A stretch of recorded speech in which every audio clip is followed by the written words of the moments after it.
सुनील कदीक साहब, उमर लांगा साहब, गुलाम शब्बीर साहब, यासीन खत्री साहब, जाकिर खोकर साहब, जुबैर खोकर साहब, असलम खां साहब और मजलिस इत्तेहादुल मुस्लिमीन राजस्थान के कन्वीनर मोहतरम जनाब जमील खां साहब, मौजूद हाज़रीन इकराम, बुजुर्गान मिलत, मेरे इज़्ज़तदार माँ और बहनों और गय्यों नौजवान साथियों, मैं आप तमाम का बेहद शुक्रगुजार हूँ कि रात के 10:30 बज रहे हैं और अल्हम्दुलिल्लाह आप तमाम लोग इतनी बड़ी तादाद में आज अपना वक्त निकाल कर यहाँ पर आए हैं। मैं आपका दिल की गहराइयों से शुक्रिया अदा करता हूँ और मुझे यकीन है कि जब आप इतनी बड़ी तादाद में यहाँ पर जमा हुए हैं तो जो हमने सियासी सफ़र मजलिस इत्तेहादुल मुस्लिमीन का राजस्थान की सरजमीन से किया है, मुझे पूरा यकीन है कि आप तमाम लोगों की तायीद हासिल रहेगी, आप तमाम लोगों की इंशाअल्लाह सरपरस्ती हासिल रहेगी, आप तमाम लोगों के मशवरों से यकीनन राजस्थान में मजलिस इत्तेहादुल मुस्लिमीन एक सियासी क़ुव्वत बनकर उभरेगी और मैं आपसे वादा कर रहा हूं कि हमारी पूरी कोशिश यही है कि राजस्थान की राजनीति में, सियासत में जो सिर्फ कांग्रेस और भाजपा का एक कबड्डी मैच चलता है कि 5 साल तुम 5 साल हम, ये इनकी जो नूरा कुश्ती है इंशाअल्लाह ताला हम इस नूरा कुश्ती को तोड़ेंगे और अगर आप तमाम मुत्तहिदा तौर पर मजलिस का साथ देंगे तो मैं आपसे ये जिम्मेदारी के साथ कह रहा हूं कि मजलिस एक तीसरी ताकत बनकर राजस्थान में उभर सकती है। इसके लिए न सिर्फ आपका बल्कि हमारे दलित समाज का और दीगर वंचित समाज का भी साथ अगर हमको मिलेगा तो यकीनन हम तमाम कमजोर लोग मिलकर उन ताकतवर लोगों से मुकाबला करेंगे जो हमको हमारा हक नहीं देना चाहते हैं। मेरे अजीज दोस्तों और बुजुर्गों, जो कुछ मैंने सियासत या राजनीति अपने बुजुर्गों से सीखी और मुझे जो अल्लाह ने जो एक छोटा सा सियासी तजुर्बा अल्लाह ने मुझे दिया है, उसकी बुनियाद पर मैं आपसे ये कह रहा हूं कि जब तक किसी समाज के पास उसकी सियासी ताकत नहीं होगी, उस समाज के मसले हल नहीं किए जाते हैं। मैं किसी समाज या समुदाय या किसी मजहब का खिलाफ नहीं हूं, ना कभी रहूंगा इंशाअल्लाह ताला। मैं आपसे ये अर्ज कर रहा हूं कि भारत की राजनीति की हकीकत यही है कि जिस समाज के पास सियासी ताकत होगी उसी समाज से इंसाफ होगा। जो समाज सियासी ताकत नहीं हासिल करेगी वो सिर्फ वोट डालकर खुश हो जाएगी कि हमारे वोट से हमने फुलां को जिता दिया, हमने फुलां को हरा दिया। अगर आप मुत्तहिद हो जाएंगे तो आप जो बरसों से सिर्फ वोट डाल रहे हैं, आप वोट लेने की ताकत भी आपको रखना पड़ेगा।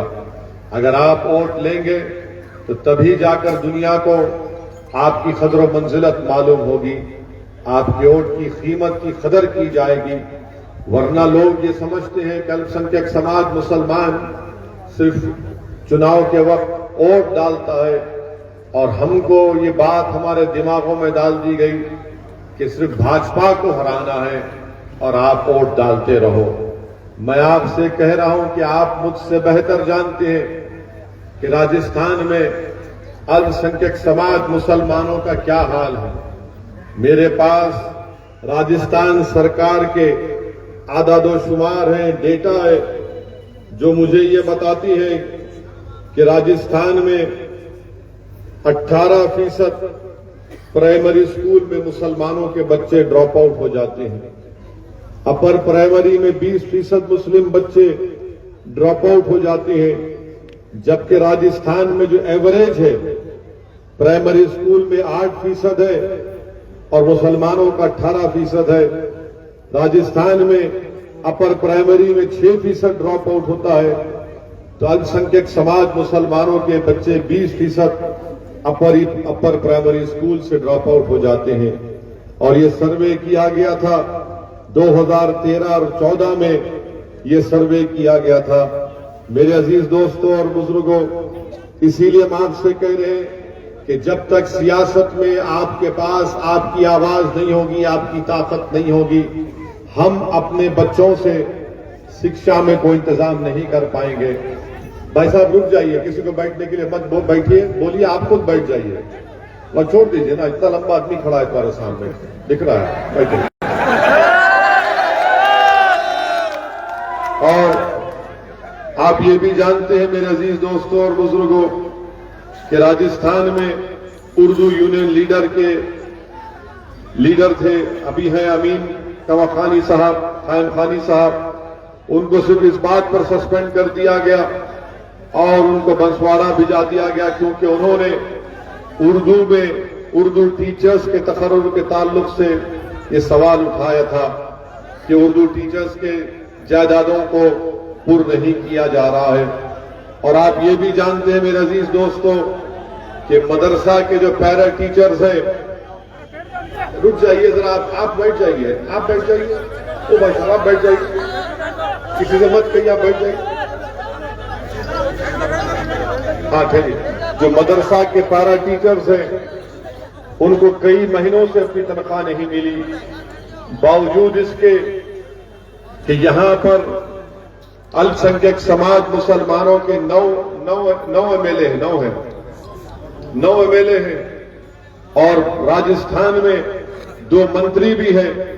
मगर मैं आज के जलसे से सलाम करता हूं हमारे जाट भाइयों के इत्तेहाद को, हमारे जाट भाइयों के सियासी शऊर को कि वो 9% हैं, मगर राजस्थान की विधानसभा में उनके 37 एमएलए जीत कर जाते हैं। अल्पसंख्यक समाज मुसलमान भी 9% हैं और सिर्फ 9 जीत कर जाते हैं। मेरे अजीज दोस्तों और बुजुर्गों, मैं राजपूत भाइयों को भी सलाम करता हूं कि मुत्तहिद हैं, वो जानते हैं कि सियासी ताकत से क्या कुछ हासिल किया जा सकता है। 6% है राजस्थान में और 17 विधायक उनकर जीत कर जाते हैं। मेरे अजीज दोस्तों और बुजुर्गों, नाइंसाफी की दास्तान यहां पर खत्म नहीं होती है। राजस्थान में जो अक़लियतियों का अल्पसंख्यक समाज की मिनिस्ट्री का बजट है वो सिर्फ 98 करोड़ है। इसमें मुसलमान भी शामिल हैं, ईसाई शामिल हैं, हमारे जैन भाई शामिल हैं, सिख शामिल हैं। और आपको जानकर हैरत होगी कि 62 लाख की आबादी राजस्थान में, मैं जिस भाई साहब अभी रुक जाइए थोड़ी देर, छोड़ दीजिए, जा देखिए किसी को डिस्टर्ब मत करिए, इतनी देर से खड़े हैं। मैं जिस प्रदेश से आता हूं तेलंगाना में, वहां पर मुसलमानों की आबादी 44 लाख की है और वहां पर अल्पसंख्यक जो मिनिस्ट्री है, आपको मालूम कितना बजट है वहां पर। राजस्थान में आप 9% हैं, यहां पर आपकी आबादी 62 लाख है। तेलंगाना में जो अल्पसंख्यक समाज का बजट है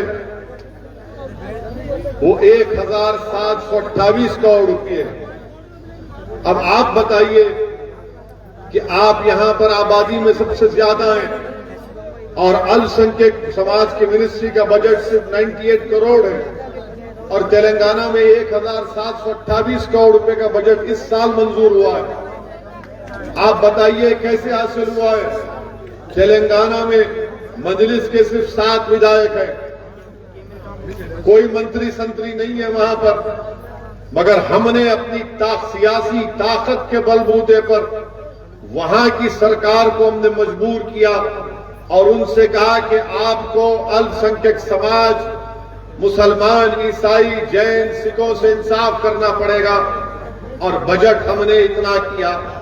यहां पर सिर्फ 98 करोड़, तो मालूम हुआ कि ये जो 9 एमएलए जीत कर गए, ये विचारों में इतनी ताकत नहीं है, ना इनकी जबान खुलती कि अपने सियासी आका के सामने जाकर कहते कि गहलोत साहब जरा बजट बढ़ा दीजिए अल्पसंख्यक समाज का।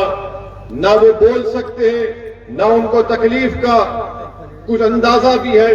मेरे अजीज दोस्तों और बुजुर्गों, जिस प्रदेश से मैं आता हूं, मैंने आपके सामने राजस्थान में जो बच्चे ड्रॉप आउट है स्कूल के बाहर, उनका जिक्र किया। तेलंगाना प्रदेश में हमने आज 7 साल पहले तेलंगाना की हुकूमत के चीफ मुख्यमंत्री के सामने बैठकर हमने कहा कि मुसलमानों की शिक्षा के लिए आपको काम करना पड़ेगा। और आज आप देखेंगे तो तेलंगाना में 60,000 मुस्लिम बच्चे और बच्चियां रेजिडेंशियल स्कूल में पढ़ते हैं सरकार के, जिसमें उनको एक पैसा देना नहीं पड़ता। 6 क्लास से 6ठी जमात से 12वीं जमात 12th क्लास तक उनकी तालीम फ्री, उनका खाना फ्री, लड़कियों का अलहदा स्कूल, लड़कियों का अलहदा हॉस्टल। ये काम मजलिस इत्तेहादुल मुस्लिमीन ने तेलंगाना में किया। क्या ये काम राजस्थान में नहीं हो सकता? बराबर होगा इंशाअल्लाह ताला अगर आप मुत्तहिद रहेंगे। मेरे अजीज दोस्तों और बुजुर्गों, मुसलमान समाज का सबसे बड़ा मसला तालीम का है। अगर हमारे बच्चे और बच्चियां तालीम हासिल कर लेंगे तो दुनिया की कोई ताकत उनको रोक नहीं सकेगी। और मुसलमान के ताल्लुक से मीडिया में बैठकर ये लोग जो मुसलमानों से नफरत करते हैं, बड़ी बड़ी बातें करते हैं कि मुसलमान पढ़ता नहीं है। अरे मुसलमान पढ़ना चाह रहा है तो स्कूल ही नहीं खोलते। मुसलमान पढ़ना चाहता है, मुसलमान बेटी पढ़ना चाहती है, मगर तुम उसके बाप को स्कॉलरशिप नहीं देते ताकि वो अपनी बेटी को पढ़ा सके। मेरे अजीज दोस्तों और बुजुर्गों, याद रखिए ये तमाम चीजों का ताल्लुक सियासी ताकत से है। अगर आपके पास ताकत होगी, और ताकत का मतलब ये नहीं है कि रमजान आया तो हम कोई एक एमएलए को या मंत्री को बुलाकर इफ्तार की दावत में उसको बुलाकर आप रहते हैं, हम रहते हैं रोजा 14-15 घंटे का, और कोई कांग्रेस का बीजेपी का नेता आता और मुंह खोलता कि दाल मेरे मुंह में खजूम के वो रोजादार है। ये ताकत नहीं है। ये ताकत नहीं है कि हमारी इफ्तार की दावत में कोई मंत्री आ जाए। ताकत ये नहीं है कि ईदगाह के सामने कोई मंत्री खड़े होकर हमसे गले मिले और कहे ईद मुबारक, और उस मंत्री को यह भी नहीं मालूम कि जिस घर में वो ईद मुबारक कह रहा है उस घर में चिराग जलाने के लिए तेल नहीं होता या उस बच्चे को पढ़ाने के लिए पैसे नहीं होते। ये ताकत नहीं है। ये ताकत नहीं है कि एक मुशायरा करें, बड़े बड़े शोरा को बुलाएं और एक मंत्री को या मुकामी विधायक को बुलाकर बिठाएं और वो बड़ा खुश होकर बोले कि आपने बड़ा अच्छा मुशायरा कर दिया। ये ताकत नहीं है कि कव्वाली का प्रोग्राम हो जाए और आप कव्वाली में किसी को बुला लें। ताकत यह है कि तुम्हारे वोट से तुम्हारा नेता जब विधानसभा जीत कर जाएगा तो तुम्हारे बच्चों की तालीम की बात करेगा। ताकत यह है कि अगर किसी बच्चों को गिरफ्तार किया जाएगा पुलिस की तरफ से तो उनको वो रिहा करवाएगा, या अगर जेल को भिजाया जाएगा तो जेल में जाकर बच्चों को मिलेगा और कोर्ट से उनकी बेल करवाएगा। ये ताकत होती है। हैदराबाद में आज से चंद दिन पहले एक बीजेपी का विधायक ने रसूलुल्लाह सल्लल्लाहु अलैहि वसल्लम के शान में अनाप शनाप बकने की कोशिश की। बच्चों ने एहतजाज किया। 90 नौजवान बच्चों को गिरफ्तार किया गया था। आप फोन कर उनसे पूछिए, 1.5 घंटे के अंदर उन तमाम बच्चों को मैंने अपने अपने घरों को उनको हमने छुड़ाकर घरों को भिजाया। एक घर में पुलिस दरवाजे तोड़कर घुसती है। हमने वहां के एसीपी डीसीपी को कहा कि गलत हुआ है, इन बच्चों को छोड़ो। सुबह 2 बजे हमने उन बच्चों को छुड़वाया और मीडिया के सामने मैंने कहा, ये मीडिया मुझे मालूम कि मेरे को गाली देगा, मैंने कहा उन मीडिया के सामने तुम फोन से मुझसे बात करना। मैंने उन बच्चों से बात की। ये आपकी ताकत होती है। आपकी ताकत ये होनी चाहिए कि आपके जहां पर दलितों के, अल्पसंख्यक समाज, मुसलमानों के या कमजोर समाज की आबादी है, वहां पर डेवलपमेंट का काम हो। ताकत ये कि मैं भी एक हैदराबाद का सांसद हूं, मेरे एक विधानसभा में 7 विधानसभा पर हैदराबाद की पार्लियामेंट की सीट बनती है। एक विधानसभा में मैंने 6 महीने पहले 290 करोड़ की ड्रेनेज लाइन का काम शुरू करवाया हूं, सिर्फ एक विधानसभा में। नहीं थालियां मारने के लिए नहीं कह रहा हूं, आपको सोचने के लिए, आपको पैगाम दे रहा हूं कि ताकत इसको बोलते हैं। ताकत ये नहीं है कि कोई दौलतमंद है तो ताकत उसके पास नहीं है। ताकत यह है कि एक समाज के पास ताकत आनी चाहिए। और उस समाज के पास ताकत कब आएगी? जब आपके पास एक सियासी शऊर बेदार होगा। जिस तरह हमारे जाट भाइयों ने, हमारे गुज्जर भाइयों ने, राजपूत भाइयों ने एक ताकत का मजा चख लिया, आज उस समाज को कोई उंगली उठाकर कुछ नहीं कर सकता। मैं उनकी ताकत को सलाम करता हूं। मैं आपसे अपील करने आया हूं कि आप इस चीजों को समझिए। बताइए, राजस्थान में मुसलमान सबसे गरीब है समाजी तौर पर, तालीमी तौर पर। तो राजस्थान में जो मुसलमानों की बरादरियां हैं उनको क्यों नहीं रिजर्वेशन दिया जाता? क्यों नहीं रिजर्वेशन दिया जाता उनको? इसलिए नहीं दिया जाता क्योंकि आपकी वोट की अहमियत नहीं है। अगर आपकी वोट की अहमियत हो जाएगी तो इनको आपके पास आकर मजबूरन कहना पड़ेगा कि बताओ आपकी तकालीफ क्या है। मगर अल्पसंख्यक समाज को पैगाम दे दिया गया कि तुम्हारा काम सिर्फ चुनाव में वोट डालना है और भाजपा को हराना है। यकीनन भाजपा को हराइए, यकीनन नरेंद्र मोदी के खिलाफ खड़े हो जाइए। मगर याद रखिए, मगर याद रखिए इस बात को, आप उनके खिलाफ वोट तो दे रहे हैं मगर आप ताकतवर नहीं हो रहे हैं। जिसको आप वोट डालकर मुख्यमंत्री बनाते हैं, जिसको आप वोट डालकर अपना विधायक बनाते हैं, वो ताकतवर हो रहा है, आप कमजोर से कमजोर होते जा रहे हैं। मैं यकीनन बीजेपी के खिलाफ और बीजेपी के खिलाफ रहूंगा जब तक अल्लाह मुझे जिंदा रखेगा। मैं आरएसएस की आइडियोलॉजी के खिलाफ और रहूंगा, मगर मैं उन लोगों के भी खिलाफ हूं जो भाजपा का डर मुसलमानों को दिलाकर वोट हासिल करते हैं। अरे तुम राजपूतों के सामने जाकर क्यों नहीं कहते कि भाजपा के डर से वोट दो हमको? तुम जाटों के सामने जाकर क्यों नहीं कहते कि भाजपा के डर से हमको वोट दो? तुम हमको आकर क्यों कहते हो कि इनसे डर कर वोट दो? क्योंकि वहां बोलेंगे तो जाट बोलेगा, राजपूत बोलेगा हम किसी के बाप से नहीं डरते। मुसलमान को बोलेंगे तो मुसलमान सोचेगा यार बात तो सच है, मोदी है, भाजपा है। अरे याद रखिए, डरना अगर है तो सिर्फ अल्लाह से। और याद रखो मेरी इस बात को, बीजेपी को हराने की जिम्मेदारी सिर्फ राजस्थान के मुसलमानों की नहीं है। 36 बरादरियां हैं तो सब बरादरी की जिम्मेदारी होनी चाहिए कि भाजपा को हराया जाए। मगर होता क्या है कि दलित और मुसलमान से कह दिया जाता है कि भाई बीजेपी है। अरे क्या कोई बीजेपी शेर है हम डर के भाग जाएंगे? अरे बीजेपी एक सियासी पार्टी, हम ठहर कर मुकाबला हम करेंगे, मुकाबला करते हैं और करते रहेंगे। मगर इसका यह तो मतलब नहीं है कि मैं मर जाऊं, अपनी नस्लों को तबाह कर दूं और मेरी खबर के ऊपर तुम अपने ताकत के महल तामीर करते रहो। कितना कांग्रेस को आपने वोट दिया, कितना गांधी परिवार को आपने वोट दिया, कितने मुख्यमंत्री आपने बना दिए। बताओ आपको क्या हासिल हुआ सिवाय इफ्तार की दावत के, ईद मिलाद की दावत के, मुशायरे के? कुछ नहीं मिला हमको। कैरोली में फसाद हुआ, मुख्यमंत्री वहां पर नहीं जा सके, वहां पर नहीं जा सके। आए दिन कुछ ना कुछ होते रहता है।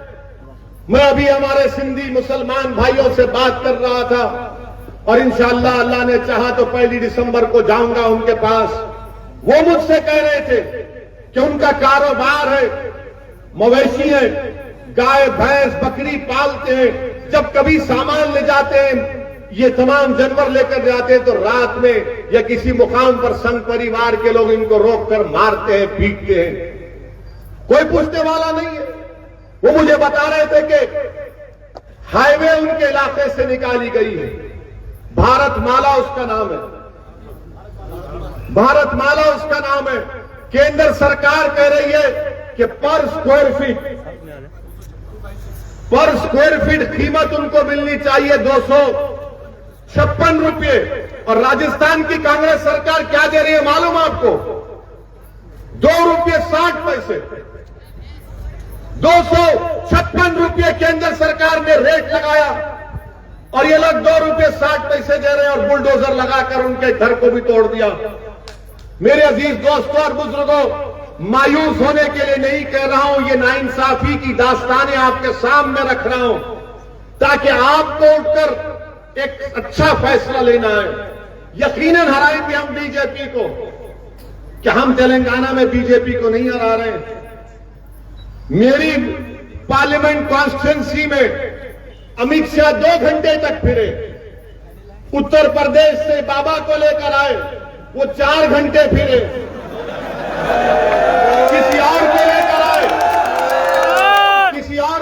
आए, वो भी फिरा। हमने कहा फिरो, तफरी करो, 4 मीनार की जितनी बुलंदी है इंशाअल्लाह ताला इतनी मोहब्बत अल्लाह ने हैदराबाद के वाम में मजलिस की डाली है। कुछ नहीं कर सके वहां पर, मगर हम काम भी करते हैं। ऐसा नहीं है कि सिर्फ भाषण दे के भाग जाते हैं, काम भी करते हैं। वो मिजाज आपको यहां पर पैदा करना पड़ेगा। इसीलिए हमने एक समाज सेवक जमील को हमारी पार्टी का कन्वीनर बनाया है। मेरी आपसे दबन गुजारिश है कि आप इस ताल्लुक से सोचिए, अच्छा फैसला करिए।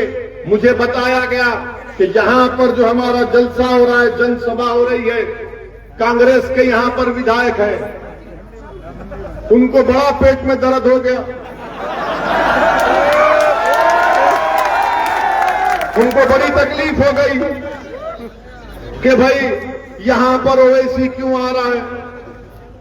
बताइए हमारे आने से इनको पेट में दर्द क्यों हो रहा है? हम तो इनके घर से कुछ उठाकर लेके जाने वाले नहीं हैं, ना हमको कुछ जरूरत है उनसे। आखिर कांग्रेस पार्टी इतना डरती क्यों है? नहीं सुनिए, कांग्रेस पार्टी इतना डरती क्यों है? डरती इसलिए है कि 2019 जुलाई में अमित शाह ने एक कानून में तरमीम की दहशतगर्दी की, जिसको अनलॉफुल एक्टिविटीज प्रिवेंशन एक्ट कहा जाता है।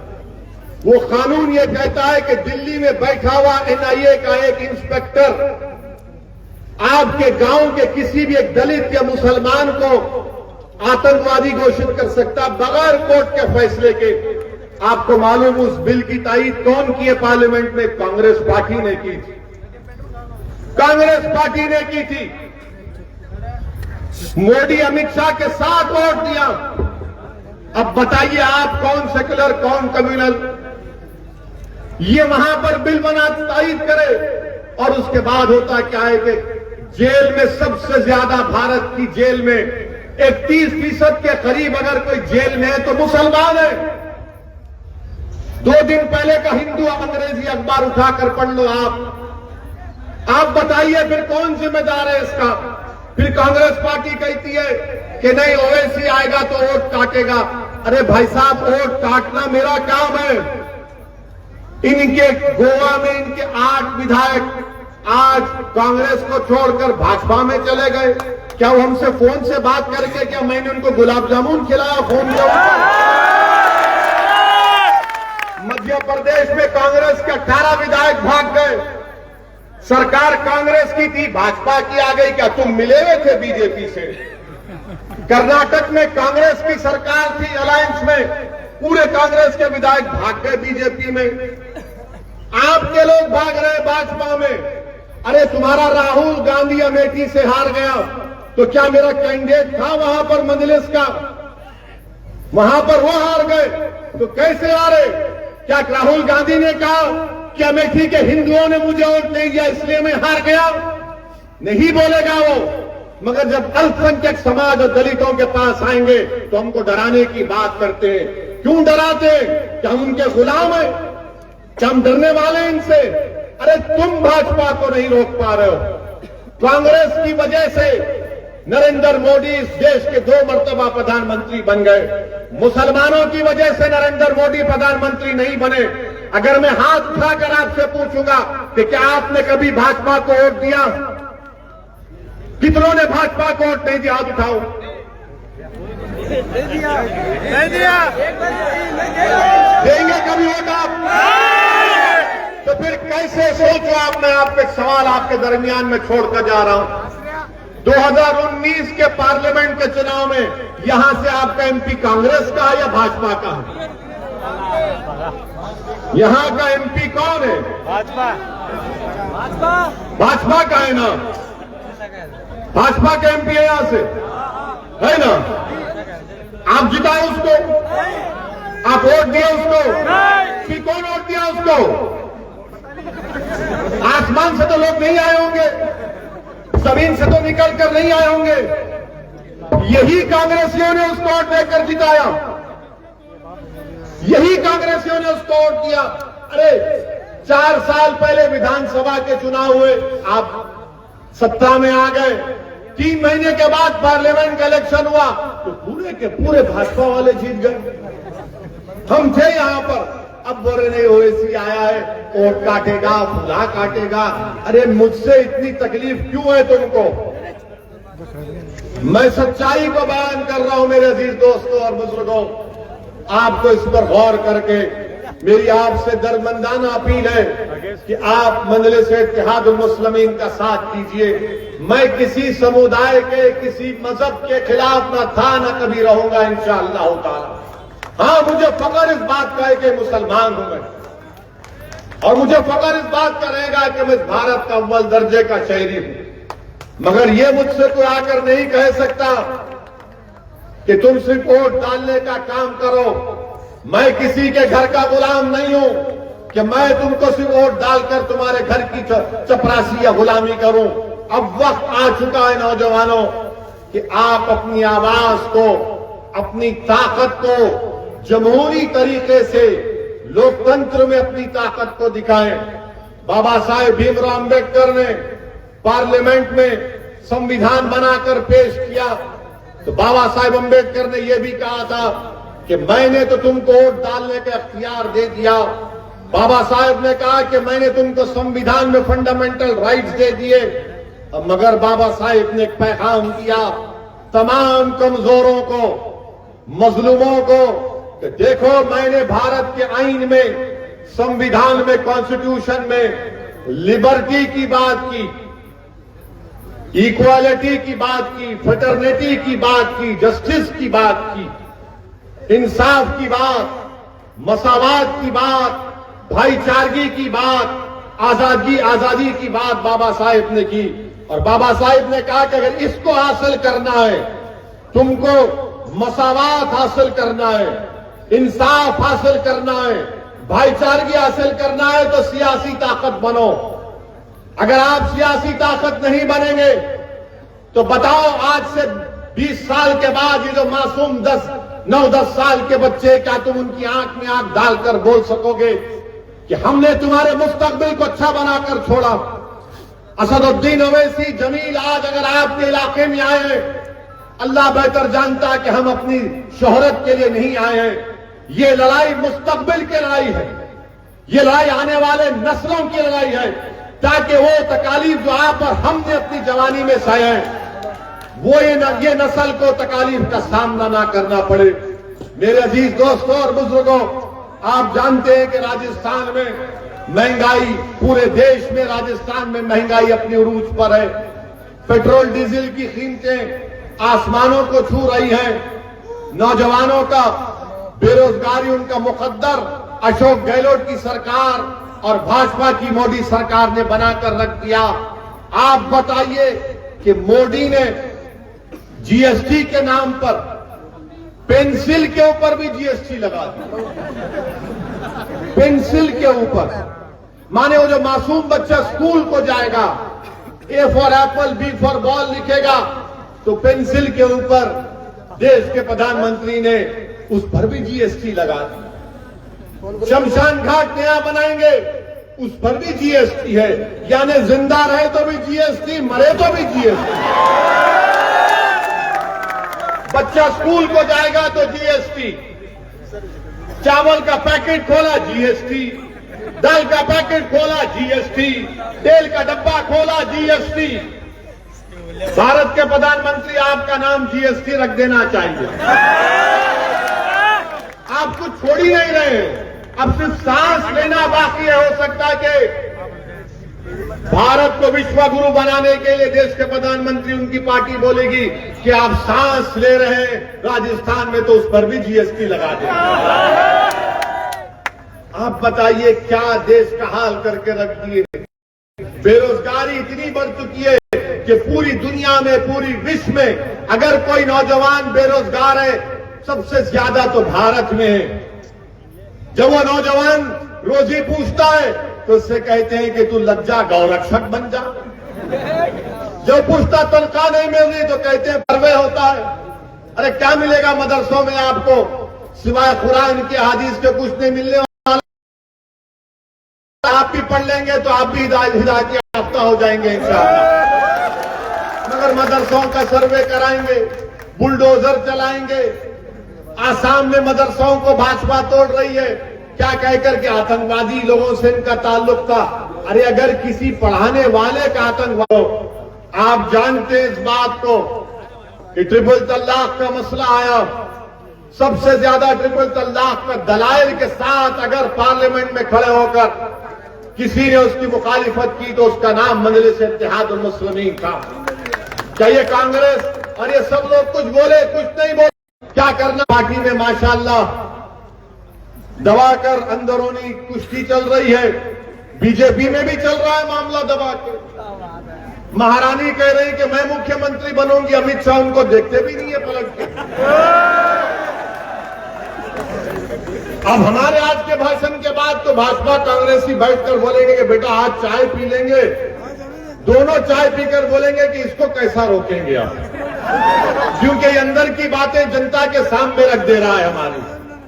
मेरे अजीज दोस्तों और बुजुर्गों, आप देखेंगे कि अभी आप टीवी पर आया कि मोदी जी ने चीता लाया है भारत में। माने चीता लाया है, उसको छोड़ेंगे भारत में। अरे भाई साहब, मोदी जी से जब चीन के बारे में पूछा जाएगा तो चीता की ज्यादा रफ्तार में मोदी जी भाग जाएंगे। जब मोदी जी से पूछा जाएगा देश के युवाओं की नौकरी कहां गई, मोदी जी चीता को भी पीछे छोड़ दे। कि हमारी जमीन पर चीन की फौज कब्जा करके बैठी है। 50,000 हमारी फौज चीन की फौज में आंखों में आंखें डाल रही है, डेप्सांग और डेमचाक में, मगर वहां पर कोई बात ही नहीं करेंगे। अरे भाजपा वालों, ये कैसा तुम्हारा राष्ट्रवाद है कि तुम चीन का नाम लेने से डरते हो और हम दिख जाते हैं ये जिम्मेदार है, ये जिम्मेदार है। चीन जिम्मेदार नहीं है, मगर चीन के बारे में कुछ नहीं कह रहे। और हो सकता है कि देश के प्रधानमंत्री अब समरखंड जा रहे हैं, एससीओ के समिट में हो सकता है कि शी जिनपिंग से गले भी मिल रहे। क्या फर्क पड़ता है। मगर मेरे अजीज दोस्तों और बुजुर्गों, मेरी आपसे अदबन गुजारिश है कि आप एक सियासी ताकत बनकर उभरिए। जब तक आप अपने वोट हासिल नहीं करेंगे, और मैं आपसे वादा कर रहा हूं कि अगर आप मुत्तहिद हो जाएंगे तो 36 बरादरी के लोग भी आपके साथ आ जाएंगे। मगर आप मुत्तहिद होना ये शर्त अव्वल है। अगर आप मुत्तहिद हो जाएंगे, हमारे दलित भाई हमारे साथ खड़े होंगे। आप बताइए कि कौन सी दुनिया में भारत है। मेघवाल नामी एक बच्चा जालोर का स्कूल में पानी पीता है तो पानी पीने के नाम पर उस मेघवाल बच्चे की जान ले ली जाती है। हम 2022 में, हम 1822 में नहीं है। इस मौजूदा दौर में एक दलित बच्चे को सिर्फ पानी के बर्तन को हाथ लगाने पर उसकी जान ले ली जाती है। मैं हमारे दलित भाइयों से भी अपील कर रहा हूं कि आप हमारे साथ आइए, आप हमारा साथ दीजिए। और मैं हमारे दलित भाइयों से ये कह रहा हूं कि आप सिर्फ हमारा हाथ पकड़ो, हम आपको हमारे कंधों पर बिठाकर इंशाअल्लाह कामयाब करवाएंगे। मेरे अजीज दोस्तों और बुजुर्गों, यही चंद गुजारिशात मुझे आप तक कहना था। मैं शुक्रगुजार हूं कि आप लोग यहां पर आए, इतनी रात गए, आप यहां पर ठहरे रहे, और मैं आपसे वादा कर रहा हूं कि इंशाअल्लाह ताला मैं पहली मर्तबा यहां पर आया हूं। अल्लाह ने चाहा तो बार बार मैं आपके दरमियान में आता रहूंगा, मैं बार बार आपके दरमियान में आता रहूंगा। अल्लाह सुब्हानहू व तआला जब तक मुझे सेहत और हयात देगा, मेरी जिंदगी का मकसद एक ही है कि भारत अगर ताकतवर बनना है, भारत अगर सुपर पावर बनना है, तो भारत के वंचित समाज को, अल्पसंख्यक समाज को उनका हक मिलना चाहिए। कोई भी देश मुसलमानों को दबाकर, मुसलमानों का हक नहीं देकर कोई देश सुपर पावर नहीं बन सकता। अगर भारत को सुपर पावर बनना है, जो मेरा भी ख्वाब है, तो भारत की कुर्सियों पर बैठने वाले लोगों से हम कह रहे हैं कि तुमको अल्पसंख्यक समाज से, दलितों से इंसाफ करना पड़ेगा। याद रखो मेरे भाई, इस बात को याद रखो। मैं ये बात कहकर अपनी तकरीर को खत्म कर दूंगा कि जब बाबा साहिब अम्बेडकर से पूछा गया कि क्या पार्लियामेंट में रिजर्व सीट से दलित जीतकर संसद में नहीं जाता, तो बाबा साहिब ने कहा कि हां, वो जीतकर जरूर जाते हैं, मगर बाबा साहिब ने मीडिया के लोगों को जवाब दिया कि तुम जानते हो कि वो दलित जब जीत कर जाता है पार्लियामेंट में, वो अपना मुंह कब खोलता है। तो मीडिया के लोग अंबेडकर को देखकर ताज्जुब से देख रहे थे कि बाबा साहिब क्या कह रहे हैं। तो बाबा साहिब ने कहा कि हां, जीत कर तो जरूर जाती हैं, मगर अपना मुंह उस वक्त खोलते जब उनको अंगड़ाई लेना है। तो ये जो 9 जीत कर गए, करौली में फसाद हुआ, हिम्मत थी उनकी करौली जाने की। पूछो उन लोगों से जिनकी दुकानें चली, उनको पूछो कि आप हैदराबाद से किसने उनकी मदद की थी। वो जवाब देंगे कि असदुद्दीन ओवैसी के लोगों ने हमसे राब्ता किया था, कांटेक्ट किया था। मेरे अजीज दोस्तों और बुजुर्गों, मुत्तहिद रहिए।